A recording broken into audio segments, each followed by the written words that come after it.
बातों का जिक्र भी किया है, सुनिए। सर, आप कितना कॉन्फिडेंट फील कर रहे हैं? अभी आपने वोट कास्ट किया है यहाँ जोरदार। देखिए, असम के लोगों में जो उमंग की लहर है, खुशहाली की लहर है। असम की भविष्य सुरक्षित हाथों में है। हम सब मिलकर असम को सशक्त करेंगे, असम को जोड़ेंगे। असम की जो शालीनता है, जो हमारी सभ्यता है, उसका संरक्षण करेंगे और लोकतांत्रिक जो हमारे सिद्धांत है उसको बचा के रखेंगे। जिस असम जो महापुरुष शंकरदेव का असम है, माधवदेव का असम है, अजान पीर का असम है, लासित बोरफुकन का असम है, ज्योति प्रसाद अग्रवाल का असम है, उसी असम का दायित्व हम सब मिलकर लेकर असम को आगे लेके जाएंगे। क्या जोरघाट की जनता एक विधायक को चुन रही है या एक भावी मुख्यमंत्री को? सर, ये जवाब और दें प्लीज। असम के लोग आज एक सशक्त असम, एक नए असम के पक्ष में अपना मतदान दे रहे हैं। बहुत बहुत धन्यवाद सर इंडिया न्यूज से बात करने के लिए। और ये थे गौरव गोगोई और इन्होंने अभी जोरहाट के इस पोलिंग बूथ पर अपना एक तरह से जो कहा जाता है कि मताधिकार वोट कास्ट किया है और काफी कॉन्फिडेंट हैं आसाम में कांग्रेस की विक्ट्री को लेकर। वीडियो जर्नलिस्ट अंकुश के साथ मैं संभव शर्मा, इंडिया न्यूज।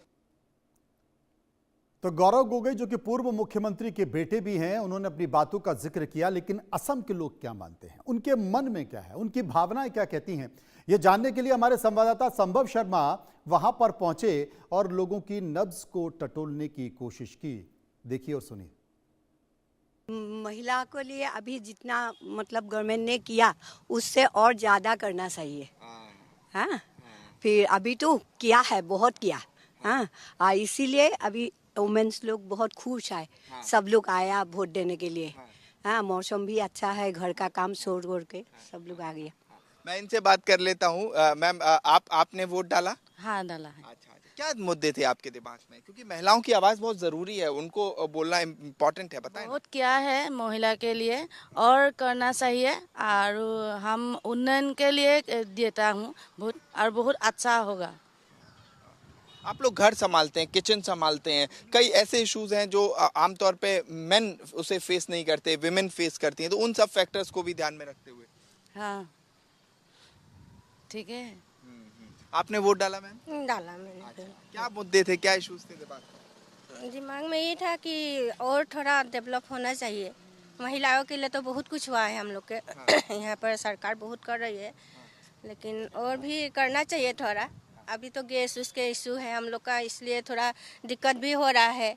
तो सबके लिए अब थोड़ा चाहिए कि वो देखे वो लोग। हाँ, और बताएं। असम में जो डेवलपमेंट हुआ है वो दूसरे स्टेट से ज़्यादा है। नॉर्थ ईस्ट में असम इज़ द बेस्ट। हाँ, इतना डेवलपमेंट हुआ है। लड़का लड़की को नौकरी 1 रुपया देने के बाद नहीं है, 1 रुपया नहीं देने से मिल गया है। टैलेंट से मिल रहा है, टैलेंट जिसको टैलेंट बोलता है, हाँ, ऐसे मिल रहा है। और काजीरंगा जो नेशनल पार्क है उसका राइनो सुरक्षित है। एक भी राइनो आज बीजेपी की सरकार दिन में एक भी राइनो का निधन नहीं हुआ है, इसलिए वोट फॉर बीजेपी। आपके क्या इश्यूज थे दिमाग में जब वोट दिया आपने? वही पहले भी मैं बता चुका हूँ, 2016 तक जो यहाँ पे पिक्चर था, अभी पूरा सिनेरियो चेंज्ड है। पहले जो रास्ता का जो हालत था, अभी जो रास्ता का हालत है आपने खुद देखा ही होगा आते के टाइम।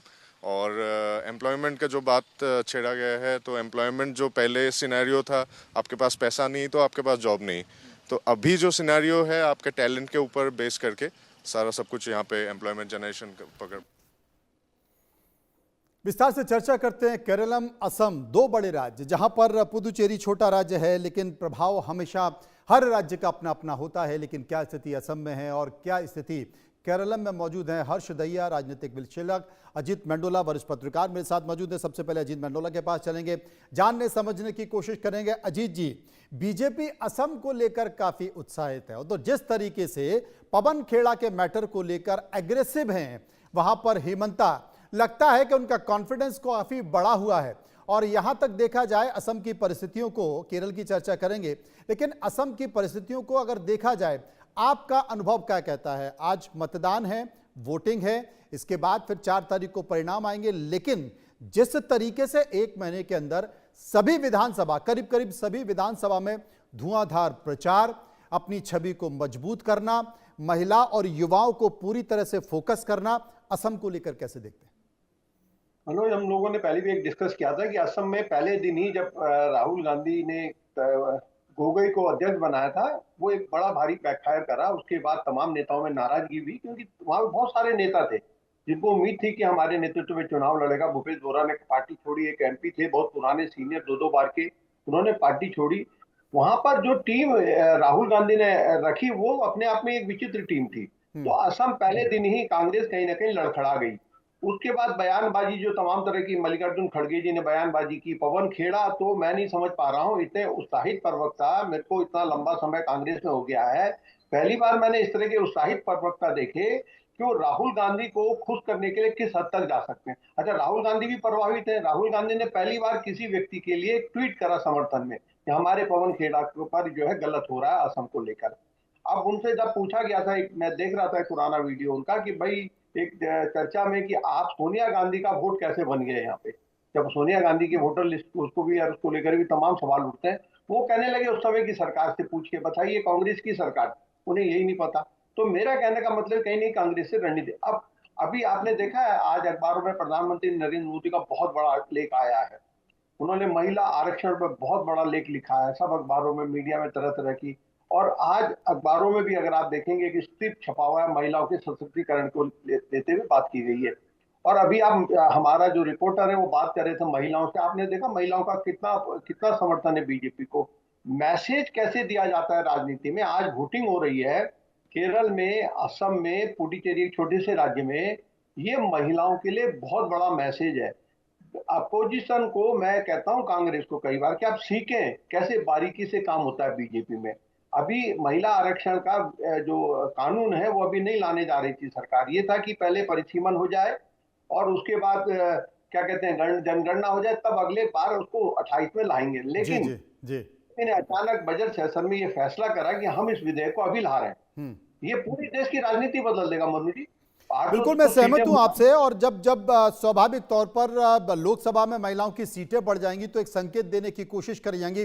तमाम ऐसी योजनाएं महिलाओं को लेकर जहां पर भारतीय जनता पार्टी पहले से लाई है, उसका व्यापक असर देखा जा रहा है। अभी हम सुन रहे थे कि असम की महिला भी इस बात का जिक्र कर रही हैं। और अगर महिला आरक्षण आ जाएगा तो आप सोचिए कितना बड़ा संकेत देने की कोशिश की जाएगी। आप मेरे साथ बने रहिए। कुछ अपडेट मैं अपने दर्शकों को बता दूं, जिन 3 राज्यों में विधानसभा चुनाव चल रहे हैं उनमें असम में सुबह 11 बजे तक करीब 38% मतदान, सुबह 11 बजे तक 38% मतदान हुआ है। केरल में सुबह 11 बजे तक 33% मतदान हुआ है। पुडुचेरी में सुबह 11 बजे तक 36% मतदान हुआ है। ये मतदान की जानकारी आपको दे रहा हूं, यानी कि लोग बढ़ चढ़ कर मतदान में भाग ले रहे हैं और भाग लेते हुए ये बताने की कोशिश कर रहे हैं कि भाई लोकतंत्र का पर्व है तो क्या स्थिति है। मेरे साथ हर्ष दहिया मौजूद हैं। हर्ष दहिया, केरलम, असम, पुडुचेरी, क्या देखते हैं आप? देखिए, जैसा कि मनोज जी आपकी और मेरी कल भी बात हो रही थी आपके शो पे, तो भी मैंने कहा था कि असम में कोई फाइट नहीं है। असम में क्लियर पिक्चर है कि बीजेपी क्लीन स्वीप करने वाली है। आप ये देखिए कि असम की जो स्थिति है ना, वो ऐसी हो गई है, असम इलेक्शन से जुड़ी हुई स्थिति, कि बंदर के हाथ में तलवार आ गई हो। जो पवन खेड़ा ने और गौरव गोगोई ने वो प्रेस कॉन्फ्रेंस करी, उन्होंने अपने पैर पे ही कुल्हाड़ी मार ली, क्योंकि सारे जो उन्होंने वहां पे सो कॉल्ड मतलब बंदर के हाथ में उस तरह कहा जाता है, तो आपने उस तरह को और बड़ा कर दिया, उसको तलवार में तब्दील कर दिया।